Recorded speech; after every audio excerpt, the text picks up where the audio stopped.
Kelompok kriminal bersenjata atau KKB Sabtu sore menyerang pos Kuari Bawah, Distrik Kenyam, Kabupaten Duga, Provinsi Papua.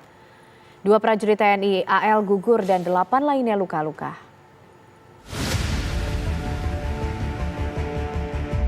Sabtu sore, kelompok kriminal bersenjata atau KKB pimpinan Egyanus Kogoya menyerang dari arah Sungai Al-Guru dan Army Kogoya menyerang dari arah belakang pasar pos TNI Al-Kuari Bawah, Kota Kenyam.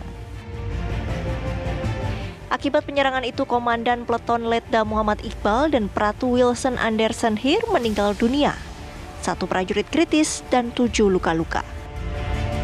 KKB menyerang pos TNI AL Kuari Bawah menggunakan senjata pelontar granat jenis GLM milik Satgas Yonif Rider 700 dan Satgas Yonif Rider 330.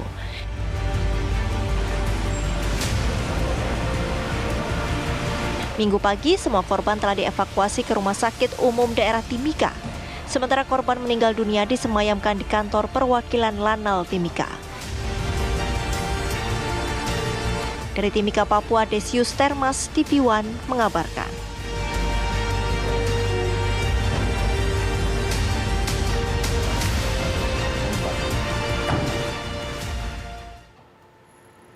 Informasi selengkapnya dari Timika, Papua akan disampaikan oleh rekan kami Desius Termas di sana. Selamat sore, Desius. Bagaimana saat ini kondisi di sana dengan adanya penyerangan dari KKB? Ya, sore Ken Ane dan pemirsa TV One.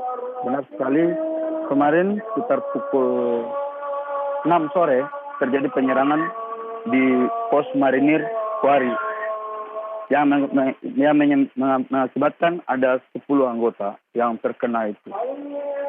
Hingga kini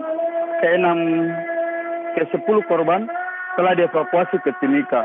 2 sekarang lagi disemayamkan di kompleks perumahan Lanal Timika dan yang 6 lagi sementara mendapat perawatan intensif di Rumah Sakit Umum Daerah Timika. Aneh. Desius, kelompok KKB ini menyerang pos dengan menggunakan senjata milik TNI. Berapa banyak senjata yang mereka miliki? Sepengetahuan kita bahwa pada tahun kemarin 2021 itu memang ada terjadi perampasan ya. Ada perampasan granat GLM milik dari Satuan Yonif Rider 700 dan munisi milik Yonif Rider 330 yang melakukan pengamanan di Duga. Kita perlu ketahui bahwa kelompok KKB ini, pimpinan Egyanus Kogoya ini, mereka ini juga yang tahun 2018 itu melakukan pembantaian para pekerja pekerja jalan PT Istaka Karya di Duga. Begitu, Ken. Ya, Desius, pos yang diserang oleh kelompok kriminal bersenjata ini pos yang difungsikan untuk apa?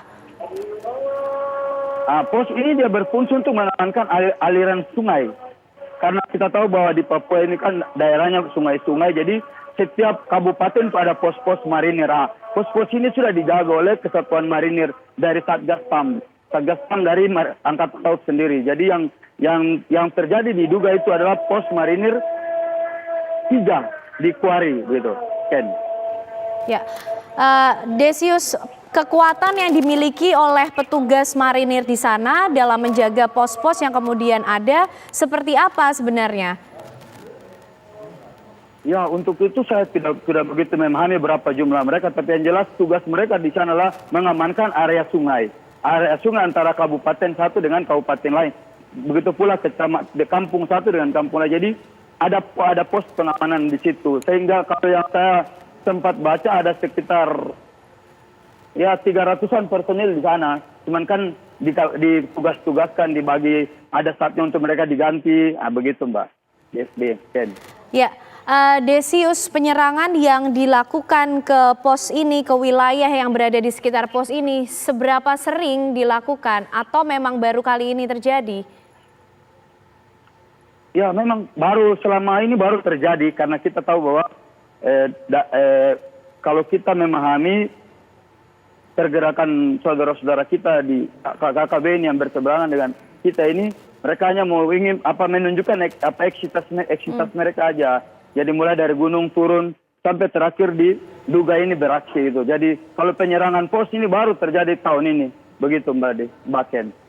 Ya, dengan adanya penyerangan ini, Desius, apakah sudah ada upaya-upaya pengejaran atau pengamanan untuk kemudian mengamankan KKB tersebut? Kalau terkait pengejaran dan kelanjutan daripada lokasi untuk mengamankan situasi pos ini, setahu saya tidak ada pengejaran atau apapun, karena ada instruksi bahwa semua sementara bertinggal di pos-pos masing-masing tanpa melakukan pengejaran dan sebagainya, begitu Ken. Lalu untuk korban yang mengalami luka, kondisinya seperti apa penanganannya sejauh ini, Desius? Ya, sementara mereka dapat pengamanan yang dari petugas RSUD sendiri dan semua dalam kondisi stabil, tidak ada yang kritis begitu. Satu yang kritis tapi sudah tadi sempat saya cek sudah mulai baik-baikan, sudah mulai agak sembuh gitu. Sedangkan yang lainnya masih sampai sekarang masih dapat perawatan intensif di RSUD Mimika.